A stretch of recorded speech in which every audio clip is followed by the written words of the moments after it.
Okay, so welcome to Let's Talk, and today's episode we're going to be doing about coaching. So we're going to be talking about our experience in coaching. So we've all had some kind of experience in coaching. We're going to talk about what we've learned and the pros and cons. What you get out of coaching stuff, and then just recommend really if it's worth it. And yeah. So Shaun, do you want to kick us straight off? And we'll just say, do you want to tell us your experience of coaching and your experience in like history of coaching? Yeah, sure. Actually, just quickly, I just want to welcome Charlie and Lauren to the show. Welcome as well.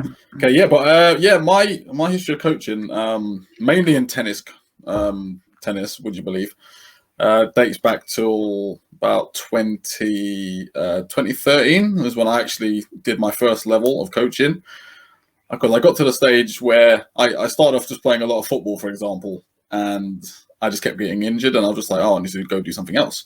So I decided to pick up playing tennis, but I was just like, okay, I'm too old now. I'm never going to make it. So why not teach it instead? It was always a hobby of mine. So I was just like, yeah, why not? Just go into tennis coaching. And I've always enjoyed the sport. It's quite a tough sport to play and to teach, let alone. But it's all about having fun and enjoyment. And I think, I had a lot of passion for the sport. I think that was one of the main reasons why I got into doing it and coaching it. And I just also wanted, to help people learn and get better, but also not just like from a coaching point of view. Like you can also use tools from coaching to teach like other life skills in terms of learning and listening to people and respecting and stuff like that, and respect and stuff like that. So those are the aspects I'd like to teach when coaching, especially kids, for example. But for adults, it's just fun. It's just really good fun and enjoyment. And when that sense of you helping someone to achieve a goal and get better, when you see that just also boosts my confidence as well. So I think it's just all one kind of package kind of thing, So that's my main reasons. Yeah. Do you want me to go next with mine? So I started football coaching when I was about 14 for my brother's team, and I just love football. So I just love being a part of football and stuff. So and I loved the coaching side of it. I loved like improving people, and that was just that was like skills, but in life as well. Like I've always like loved that side of it, of just making people better. Getting them better football skills, getting them fitter, getting them happier and stuff. So I've always loved that, and then obviously moving down the line, I obviously became a PT, and I've loved that. I've loved making people healthier. Giving people, showing them new things that they enjoy. And that's the main reason I got into it, was just to get people to be better versions of themselves. That's probably the best way for me to describe it and stuff. Charlie, do you want to share? The reason I did it was a free summer in America. I ain't gonna lie. That's the best way to describe it, isn't it? I knew it. The way I did it, most of my jobs have been working with children. So I was a youth worker before. So I got used to working with children. But the reason I did youth work is because I failed to get into full-time sixth form. And basically the reason I went to America is because I planned to go to Australia for 2 years, and after 2 months, I blew all my money. And my mate was like, come to America, work for this company I worked for. So I was like, hey, I got nothing else to lose. So I went over in the summer. And I thought it was going to be teaching kids, or children, in football, or it turned out football, lacrosse, t-ball, and track and field. Bocce. Actually, first year it turned out to be camps, so then I just did camps. But I thought it'd be proper. Let's find the next Ronaldo and Messi. But then it just basically turned out to be I was a child carer for about 5 hours to 7 hours of the day. Then I'll drive about an hour back to our shared housing, and then do it all again the next day, and then the next day for 5 days. And then during them 5 days, I'll be like, I hate it here. I hate it here. I hate it here. But then you can tell you really enjoy it. Yeah. Then on the Friday after I finish, I'll be like, I could do this again. Like, that's me. I'm very much in the moment. I hate doing stuff in the moment, but after it's done, retroactively, I do. It's just mentally draining. That's what it was for me during that time. But then I came back from America, sitting in Bury St. Edmunds bus station, looking at the people around, and I'm like, I would pay all the money I have right now to go back to America in like 99-degree heat in New Jersey. No, and I got an hour and a half drive back to my accommodation. I'll do it all again in a heartbeat. So I did in 2018. Then I met my girlfriend out there, and then I was like, oh, I have to do this again. So on. I've done like 2 years of coaching, but coaching's a strong word for me. I'm very much just, I've done 3 to 5 year olds, and it's like, there's not that much coaching. Like, it's very much just play the games that they sort of put out for you, or like make your own ones up. But I'll say coaching for me is a strong term to use compared to you guys. You guys actually put training in, got qualifications for it. Like, I think I find it so funny when like I was going out there in like 2017 and 18, and I was like, yeah, I just came out here because I just wanted basically a holiday. And like all these other people have like, yeah, I want to put this on my CV. I've got this training. I've got that training. I've got a degree in this. I've got a degree in that. And I'm like, oh mate, I shouldn't be here. I'm not the right person here. But it worked out though. Like, I managed to bluff my way through 2 years. So I'm buzzing about that. That's my experience basically. I don't even think I should be in this, guys. I'm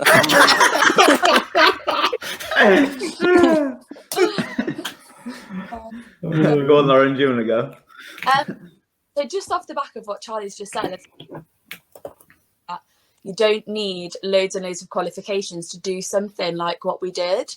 So if you want to gain some like experience abroad, or you want to kind of meet new people or travel a little bit, I do think what we did is an amazing way to do that. Because for me, I thought it was going to be kind of like higher level coaching as well, and I didn't really know what to expect.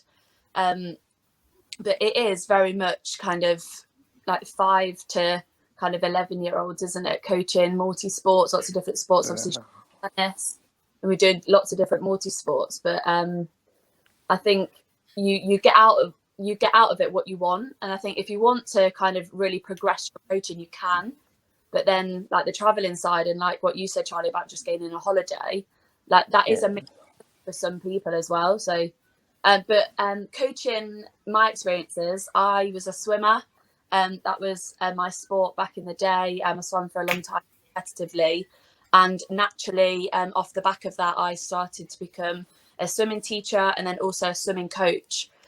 So swimming coach, a lot more technical. So I coached for a swimming club for many years after I finished, and realised that I wasn't probably going to make it, as you said, Shaun, wasn't actually going to be a professional of sport. But I thought, I'll go down the coaching side. So got my coaching badges, got my level 2 swimming teaching, and went down that route purely because I felt like I knew the sport inside and out, and I wanted to be able to help people with that. And swimming for me is a major life skill, and it's so important. And then that led me on to become a lifeguard. So down the coaching stage, I kind of stuck with swimming for a long time. And then I come across my opportunity to go to America with these guys, and we ended up in New Jersey working for a company which, like I've just said, I didn't know what to expect really at all. I knew there was some guys doing soccer, I knew there was guys and girls doing, and then we were multi-sport. So obviously I just knew that I was going to be living in a house with 13 people, traveling along that side of America coaching. But I do think that if I was to be given the opportunity tomorrow, I'd go. It was amazing. It perhaps was very different to what I expected, but in a good way. But like what's been highlighted as well with like life skills as well, I think it's really important in coaching that you cross communication and teamwork and things like that. And coming home, it's now led me to become a PE teacher. So it's all kind of it's all kind of wrapped into one. I'm now a PE teacher. So teaching and coaching I'm absolutely loving. Yeah. So that's me. That's really good. Brilliant. That's sick. So I was going to ask everyone. So what have you learned in coaching? Like, what have you learned anything about yourselves in coaching? Like different like skills and traits that you picked up. Can we first? Yeah, go for it. Yeah. I'm more patient. In a coaching and teaching sense, like generally, I can't class myself as a patient person, but I think in coaching and teaching, it takes a lot of patience, because if I was to relate it to swimming, it's difficult, and you know how to do the skill yourself, or you know how to display the skill, and somebody can't do it. It can get quite frustrating sometimes. So I think patience is what I've developed hugely over the years, and then just developing that from quite a young age, starting swimming coaching at like 13 years old to becoming a teacher now. I absolutely need patience within school. But yeah, that's for me really important. That's really good, to be fair. Just to touch on that, what you said as well with patience. It's like when you obviously, like Charlie mentioned as well, like the people we're going to coach, we're not elites. We're not going to coach the elite. We're going to coach 3 to 5 year olds, 5 to 10 year olds.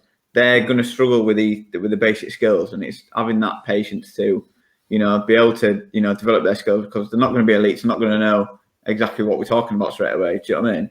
Yeah. Go on, Shaun. Do you want to go next? I think, to be calm in a lot of situations, because there's going to be times where like I said, like if you're coaching kids, they might not they might be trying something, but then it might not work for them particularly, and they might start getting upset and stuff like that. But I've learned to be more calm and understanding of the situations more, and be able to deal with situations better as well as more observant of what's happening, whether things are going right or what's going wrong, and how can I improve the coaching and stuff like that from what I've done. I think that kind of aspect as well as what Lauren said about being patient. You've got to be patient, because if you're not, you're gonna have a huge headache about everything. So I think calmness and I'm more observant, I think, for me. Yeah. Go on, Charlie. I can't wait to hear yours. I'm about to lose my patience because they took my 2 answers.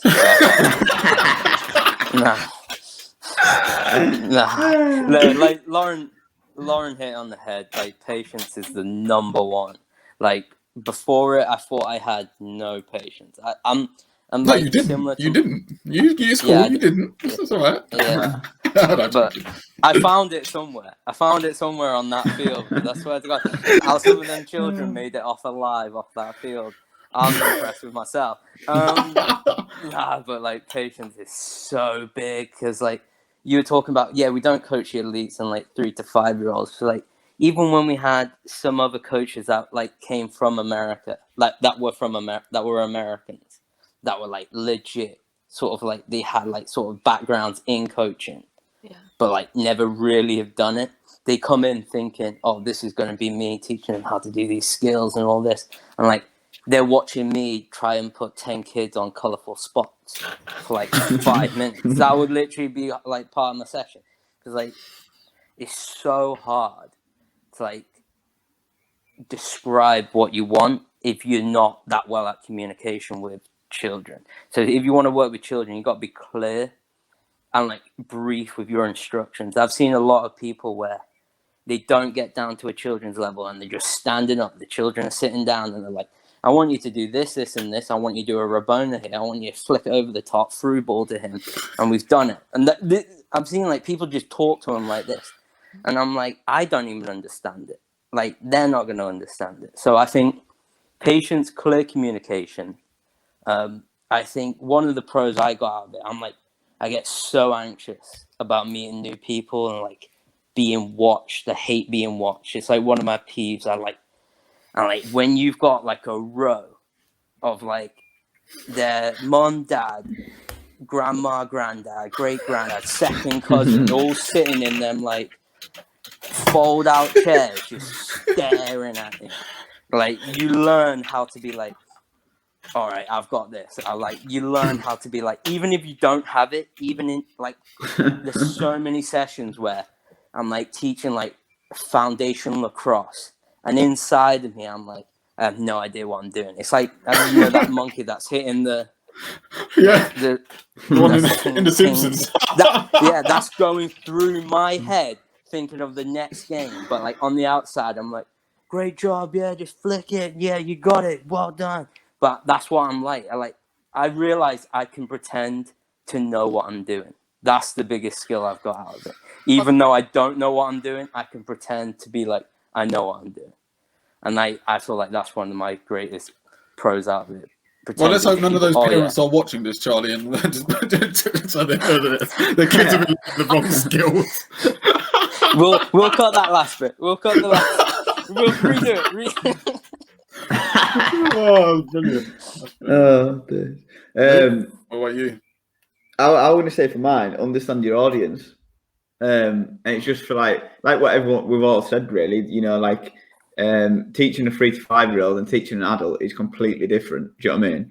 And obviously with me, it's completely different. I was like a PT and I was a football coach. What I'd do with the kids doing the football coaching, I wouldn't do with an adult, and vice versa. Do you know what I mean? So that was like one of my skills that I learned, is just understand your audience, and it's like creating the games and creating the activities and stuff. Like, you know, if I'm training an adult, I won't, you know, I'll push him a little bit more, or I'll do something to, you know, work him a bit harder. Where if I'm teaching a kid, I'll make a game out of it. I'll make it a little bit more fun. Do you know what I mean?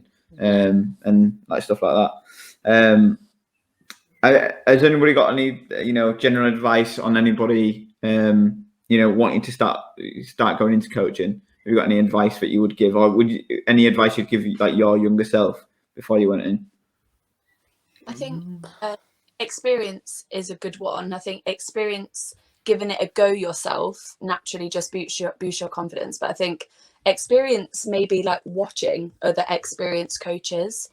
I did a lot of that at a young age. So I was kind of 13, 14 training session, and then I'd like quickly get out the pool, get changed, and get ready to coach the younger ones. And because I'd learned a lot from the guys and the girls that taught me, and I could see their coaching style, just I think through that experience of kind of watching them, developed me so much quicker. And then by the age of like 16, 17, I felt like I was doing a really good job in developing some of these like amazing swimmers, probably more than I thought I was going to. So I think maybe, yeah, watching experienced coaches is quite a good one to do, I would say. That's good. No, yeah, I totally agree on that. Watching other coaches, yeah, absolutely, I totally agree. Also, I think I'd also say, especially if it's like you're going to be your first time maybe doing coaching, organization is a big one. Be organized, you know, like, you know, maybe have a structured session that you want to do. However, also have a slight backup plan just in case what you're doing is pushing whoever you're teaching too far, and they might not be able to do certain things that you want them to do. So, I'd say maybe, you know, be organized, especially at the start. Have a plan of what you want to teach, what you want to do. Have a structure. Be organized, and that's one of the main things I was thinking. Yeah. Go on, Charlie. I can't wait to hear yours. Like Lauren said, like watching them, I was like, when I showed up for coaching, I'd never done, or when I showed up in like 2017, then 2018, I never really done coaching. Like the best way I learned was watching them do it. Other coaches do it. Like, don't want to name any names, but like, we know, like the short Welsh guy from New York. Yep. You'll get it. But I think he was one of the best coaches I've ever seen. Like the way he interacts with children is probably one of the best I've ever seen. Like he can switch on and switch off just like that. And I was like, I reckon another thing I would say about coaches, steal from other coaches. Like, not like physically, like You like steal their ideas, like see what is useful and like discard what is not. You know what I mean? So it's like I see a coach doing something on the field that's maybe not in the curriculum, but it gets over so well. I'll be like, I'm taking that. Like, forget this stuff that's written down in a book that was written about 12 years ago. And like, that doesn't work. And like, let's use that. And like, what I would tell myself is like, not to be so rushed. Because in my mind, every time I was coaching, I was so rushing myself. I was like, gotta get this game. I gotta do this. I gotta do this. I gotta do this. And I was like, I feel like the problem is like, you can't do something once and expect to be great at it. You gotta do it over and over and over again. Like my 2018 year, like if you watch me at the start of it compared to like the end of my 2019 year, I'm like completely different because you've done it so many times. Like repetition is the best learning device you can ever do because like you'll know what works, you know what doesn't work. And like what Shaun said, be organized. I feel like I've seen so many people rock up to a session like 10-15 minutes before and they'll be like, oh yeah, I was just thinking about doing this. I was thinking about just doing that. It's like, what? Like I'll be there at a field half hour before, writing all my little games down on a note for like the 4 future sessions I've got coming back to back to back and writing them all down. And then also having a spare game just in case one of them games doesn't go like the allotted time I want it to go. Like a lot of times during my coaching, I was looking at my watch. I'll be like, as soon as it hits 10 minutes past, I'm switching. As soon as it hits 20 minutes past, I'm switching. But then again, it's also like you have to be able to adapt on the go. So say if a game is just doing terrible and it's just flunking so bad, you have to learn to switch it up and go. Or if a game's going good, you can like drag it. Then you'll eventually see when people get bored, then you can switch it. So I was like, making decisions on the fly is, I feel like, a must. Being organized is a must. Like you cannot go into this unorganized. Like if you go in unorganized, people see right through you. I think even the children will see right through you. Because they'll be like, what is this? Like I would say I would always be organized. That would be the biggest one. I would say just be organized. I've spot on there, mate. That was really good. To be fair, I completely agree with that. That's what they were mine. Really, just you've got to be organised. Especially I saw with kids. Your notes in the sun. Yeah, we do. No, but with kids, I think that's the biggest one. You've got to be organised with kids, and you've got to have a plan B. Like you pretty much all said. Because sometimes it might not go right. You might play a game and it's just really not working. So it's having that. Be able to change it straight away and stuff. If you're not organised and like I say, something is going wrong, and you can't do anything, the kids aren't going to enjoy it. Do you know what I mean?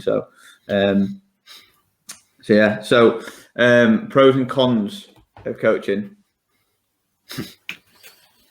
All right, pros. It's enjoyable. Enjoyable to see people that you're teaching succeed and do better. It's enjoyable. Just initially at the start to see people actually turn up for what you're going to do. And it's also great to see them actually come back. Because if they don't come back, then obviously there must be something that maybe you've done wrong. But it's enjoyable to see them come back and develop and get better and also have confidence. Because actually, I'll tell you a quick story, actually. There was one time I was tennis coaching in New York, actually. And there was this girl, this young kid. She was so nervous. She didn't want to get involved at all with the group at all and stuff like that. But eventually, talking to her mum and talking her over, we eventually got her to join the session. She loved it. She came back every week. So it's just little things like that can, not only just give you your self-confidence, but, give confidence to others, energy, having high energy, motivation and stuff like that. Stay motivated, all pros to coaching. But yeah, and like I said before, if you're organized on time, everything's going well to plan. Safe environment, everything, make sure everything's a safe environment, stuff like that. then things will go smoothly. Obviously, there's some things that you can't always help. Like, for instance, tennis outside, the weather, which tends to cancel a lot of sessions, as I very well Rainy know. day program, mate. Yeah, rainy day program. Get the squeegee out. You need to be organised, Shaun. Huh? Where's your plan B? Where's your plan B? Where's that gazebo? Well, there's no indoor courts around, innit? There's no indoor courts. I didn't have enough umbrellas to put on the roof of the course. So, but yeah, just organisation and motivation, having fun and enjoying it. You know. So yeah, that's the main thing for me. Lauren, do you want to go? Yeah, I think just getting a buzz out of somebody being able to do something that they couldn't do before. I think you just can't write that. I think it's one of the huge positives from coaching. So, like I said earlier, from a swimming perspective, just somebody completely being afraid to get in water. I've had it where they wouldn't even come onto the poolside, or they're like pulling themselves away from the water, and me just having to try and calm them down. They're like physically shaking, so scared.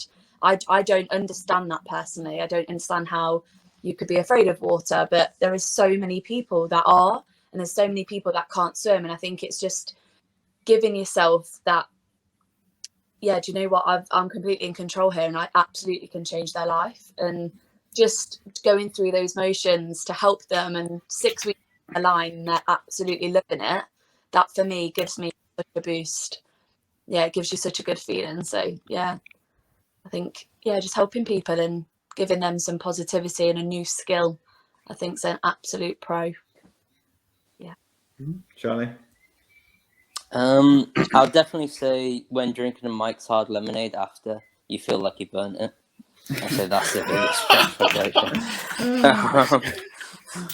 I would basically, like Lauren said, when children come, and like Shaun said, when children come the first week and they're like hugging mummy's leg, and they just do not want any part of this at all. They just don't want any part of like what sport, whatever it is, because they're not used to being around other children. But then at the end of the 8-week program, they're the ones that are like banging in the goals, enjoying it, having the most fun, and like are the ones that are giving you like a card at the end of the 8 weeks, and you're like, oh, it is. Like, I know I like slam on coaches a lot and being like, oh, it's a stressful job, but those are the times where you're like, yeah, I understand why I do this. I understand it. Like, you do get that sense of feeling that you do change people's lives. Like, even if it's like in a minuscule amount, like life skills that are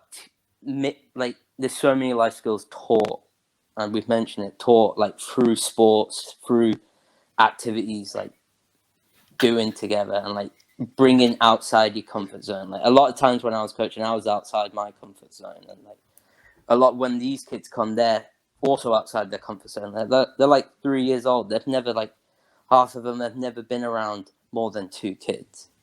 You know what I mean? And like, especially in some of the areas we would coach, like the amount of like new things that we're introduced to, like certain people only like live in their certain communities, but like if they have to drive like 20-15 minutes somewhere else, it could be especially Different in America, it could be such a different environment. Like if you take like we coached in areas like Fort Lee, which is like such a heavy like Asian population there, but some people had to like drive into Fort Lee because that was the only place, and it was just like experiencing so many different things, and like that I like. That's one thing I like the most. It's like seeing people experiencing like such brand new things, even though they're scared of it at the start, then they overcome it, then they basically thrive at the end of it.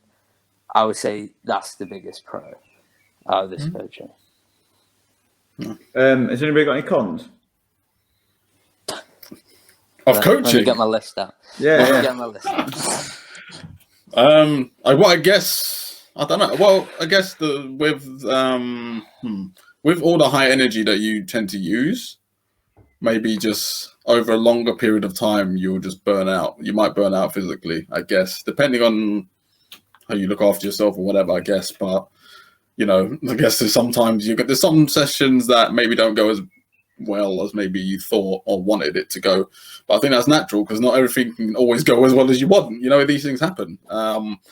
You know, you've got to, if things don't go as well, you just got to learn from them, you know, and stuff like that and move forward. You know, like I said, one thing I would say from experience of maybe not me, but other coaches I've coached with, like a cons that I've seen, for example, not like giving yourself a turning up on time.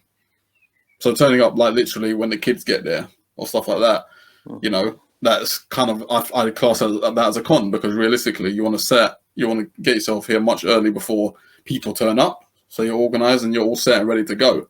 If you're turning up when everyone else is turning up, it's not really, you know, that's not really a good thing. Obviously, if you're stuck in traffic or certain things like that, fair enough. But if you live around the corner, there's no real excuse. So just little things like that. But, you know, another con I'd say, maybe that I've seen from coaching is if a coach, for example, maybe if they don't wear a watch and things just start to lag on. And no, it's true. And I'll tell you, no, it's true. It's very true because some sessions will just start to lag on. You're coaching a session. If you ain't got a watch on, you don't know what time it is. I'd say getting your phone out whilst coaching is a bit unprofessional. So, you know, I'd say try and wear watches as best as you can. I'd say I'd class those are the main cons that I've seen. So, yeah. Just to put in there, I meant by cons, I meant like cons of, you know, you coaching. Do you know what I mean? So like pros and cons. Well, yeah, I couldn't think of too many. So hence why I said something else that I've seen. I didn't want to interrupt you because you were like, I had to make it seem as if it wasn't me. Because it wasn't me. Yeah. That's why. Hence I changed it. Sean in an interview. What's your biggest con? I just care too much. That's like Shaun right there. I just care too much about my coach.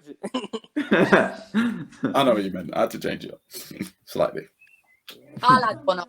But this is personally, you can have it. Find a con of coaching maybe sometimes the amount of hours that you have to put in. So that might be one. You might be expected to do a lot of hours, and again, that's about balance for whatever else you have going on in your life. So somebody might find that to be a con, and they might say, "Well, actually, I can't do that amount of hours." Well, that's a part of the job. That's a part of your coaching job. And we did do quite a lot of hours when we were away, weren't we? And we were expected to do I can't remember what they called them, where we stayed, like it was like a stay away camp, was it called? Stay, I think there was stay away camp. Stay away. So we go away from Monday to Friday to a completely different state, and the hours there, so you were put up in accommodation, but your hours there is from really, really early till quite late, and then sometimes there's extra coaching after that you were expected to do. So the days were really long. So if you're kind of not prepared and it's not really a passion of yours, then kind of be prepared to find a con in terms of how many hours you might have to do. So maybe research that. I've got that on my list, to be fair. Just there's a lot of long days, and like obviously you're in all weather as well. Like, because obviously when I was a football coach, there's a lot of days where you're in the snow, you're in the rain and stuff. But if it is your passion and you love it, you don't see it as like long days and stuff. But if it isn't, then you will be like Charlie said, there were some days where he's like, "Oh, I've got this to do and I've got this to do." Do you know what I mean? It's hard like that. Go on, Charlie. Do you want to say your?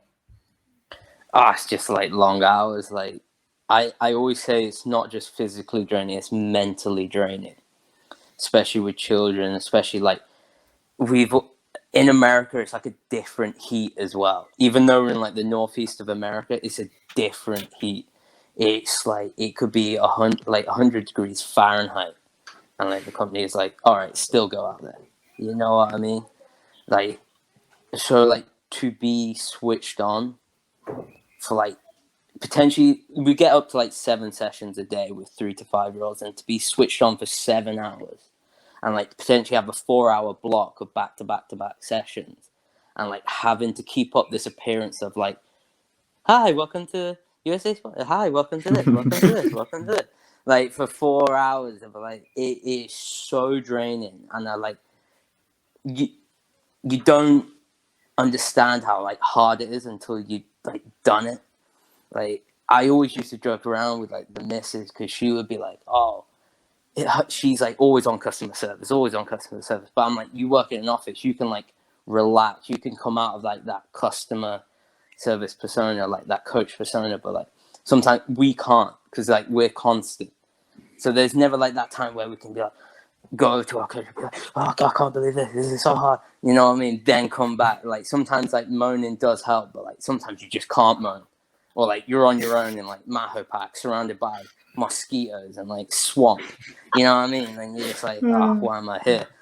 But like I would say that's the con of being not able to switch off, mentally drained, and just long hours in there.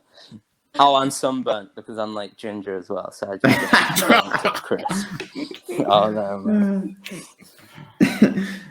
Right, last question. So would you recommend coaching, and would you do it all over again? In a heartbeat. Easy. Yeah. In a heartbeat. Yes. 100%. Yeah. Definitely. Brilliant. Good. Well, that's it. So thanks, Charlie and Lauren, for coming on. Really appreciate it. That was really good. Awesome. Really good to Thank get your you. insight and stuff. And thanks for everyone for watching. Please like, subscribe, click that notification button. And Shaun, do you want to finish? Yeah, hit us up on Facebook, Castbox, Instagram at Let's Talk with Shaun and Luke. Thank you very much for joining us. Thanks, guys. Okay.